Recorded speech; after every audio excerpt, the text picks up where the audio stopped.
Baik, bismillahirrahmanirrahim. Assalamualaikum warahmatullahi wabarakatuh. Sebelumnya perkenalkan, saya Dia Harvendi dengan NIM 2330106007 akan menjelaskan materi mengenai struktur kromosom, DNA, dan letak gen pada kromosom. Nah, sebelumnya seperti yang sudah kita ketahui bahwa kromosom berfungsi untuk membawa sifat individu dan membawa informasi genetika karena di dalam kromosom mengandung gen. Nah, gen pada kromosom itu terdapat pada tempatnya yang disebut dengan lokus. Nah, gen sendiri merupakan bagian dari molekul DNA. Kromosom dapat diamati dengan menggunakan alat bantu mikroskop pada saat sel membelah, yaitu berupa kromatin. Nah, pada saat sel membelah, kromatin dapat menebal dan memendek.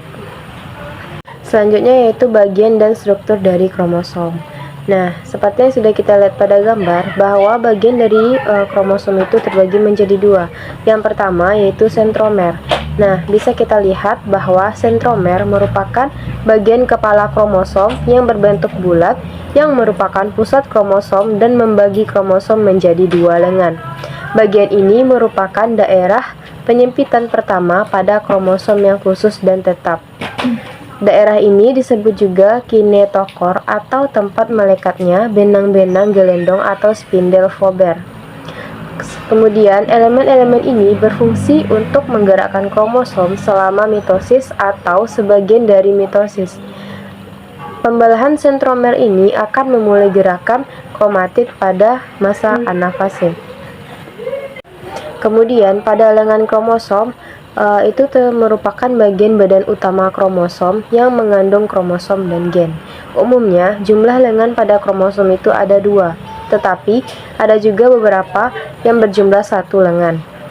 Nah, lengan ini dibungkus oleh selaput tipis dan di dalamnya terdapat matriks yang berupa cairan bening yang mengisi seluruh bagian lengan. Cairan ini mengandung benang-benang halus yang berpilin yang disebut dengan kromonema. Lengan kromosom merupakan bagian kromosom yang mengandung gen. Setiap kromosom memiliki satu atau dua lengan. Nah, setiap lengan kromosom itu terdapat benang halus yang terpilin. Nah, benang-benang halus tersebut dikenal dengan kromatin. Benang-benang kromatin juga merupakan untaian DNA yang berpilin dengan protein histon. Bentuk ikatan DNA dan protein histon itu disebut juga dengan nukleosom. Nah, pada gambar itu dapat kita lihat satu unit kromosom yang terdiri dari untaian dari kromatin. Nah, benang kromatin itu terdapat kumpulan nukleosom. Nah, nukleosom tadi yaitu DNA yang berpilin dengan protein histon. Baik, selanjutnya yaitu letak gen di dalam kromosom. Nah, gen adalah bagian kromosom atau salah satu kesatuan dari DNA di dalam kromosom. Nah, yaitu di dalam lokus yang mengendalikan ciri genetis suatu makhluk hidup. Nah, gen ini diwariskan oleh satu individu kepada keturunannya melalui proses reproduksi. Dengan demikian, informasi yang menjaga keutuhan bentuk dan fungsi kehidupan suatu organisme dapat terjaga. Gen dapat berpasangan dalam satu lokus pada kromosom homolog. Nah, masing-masing gen dalam pasangan itu disebut dengan alel. Kedua alel dapat membawa ciri sifat yang sama atau berbeda, misalnya sifat tangkai panjang atau tangkai pendek. Dan kromosom. Nah, kromosom adalah struktur makromolekul yang berisi DNA di mana informasi genetik dalam sel disimpan. Nah, kata kromosom itu berasal dari kata kroma yang berarti warna dan soma yang berarti badan kromosom terdiri atas dua bagian, yaitu sentromer yang merupakan pusat kromosom yang berbentuk bulat dan lengan kromosom yang mengandung kromonema dan gen yang berjumlah dua buah atau sepasang. Kromosom adalah pembawa gen yang terdapat di dalam inti sel atau nukleus. Kromosom terdiri dari DNA, RNA, dan protein. Kromosom homolog atau 2N adalah kromosom yang terdapat berpasangan dan memiliki struktur komposisi yang sama. Sel yang memiliki 2N kromosom atau kromosom homolog disebut dengan sel diploid. Nah, bila tidak berpasangan, kromosom diberi simbol N kromosom. Sel dengan N kromosom adalah sel haploid. Nah, misalnya yaitu sel kelamin jantan saja atau sel kelamin betina saja.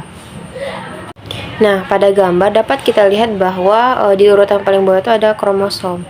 Nah, ini di atas yaitu DNA, di mana tadi sudah disebutkan bahwa eh, kromosom itu ada benang-benang yang disebut dengan kromatin. Nah, kromatin tersebut juga terdapat untaian DNA yang dililit oleh protein histon.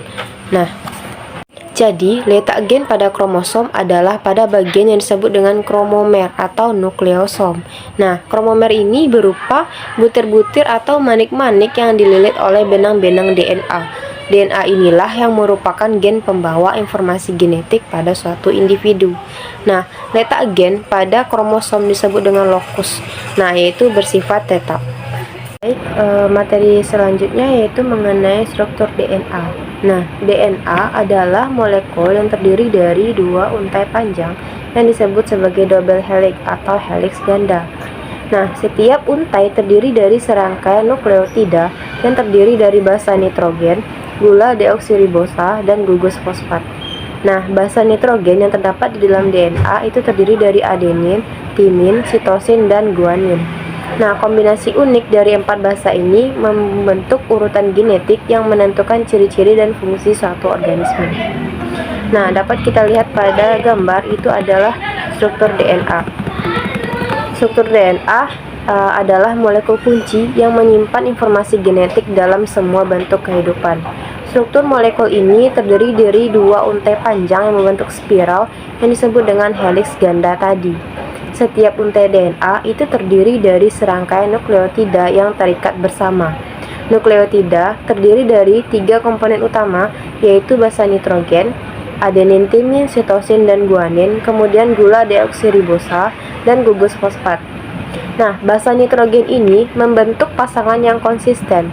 Nah, contohnya yaitu adenin selalu berpasangan dengan timin, dan sitosin itu selalu berpasangan dengan guanin. Nah, struktur helix ganda DNA sangat penting karena berperan dalam berbagai proses biologis termasuk replikasi DNA, transkripsi, dan ekspresi gen. DNA juga merupakan dasar bagi sintesis protein, karena urutan basa dalam DNA akan membawa informasi untuk menyusun asam amino yang membentuk protein. Nah, ketika sel berkembang biak, DNA harus direplikasi untuk menghasilkan salinan identik dari dirinya sendiri. Struktur helix ganda memungkinkan pembelahan yang akurat, sehingga setiap sel anak akan menerima salinan yang sama dari informasi genetiknya. Nah, kemudian dalam sintesis protein, DNA ditranskripsi menjadi RNA yang kemudian ditranslasi menjadi rantai polipeptida yang membentuk protein. Nah, ini adalah salah satu contoh penting dari bagaimana struktur DNA menyimpan dan mentransmisikan informasi genetik yang diperlukan untuk fungsi seluler. Baiklah, hanya itu penjelasan materi dari saya mengenai struktur kromosom, DNA, dan letak gen pada kromosom. Terima kasih atas perhatian, mohon maaf atas segala kekurangan. Wassalamualaikum warahmatullahi wabarakatuh.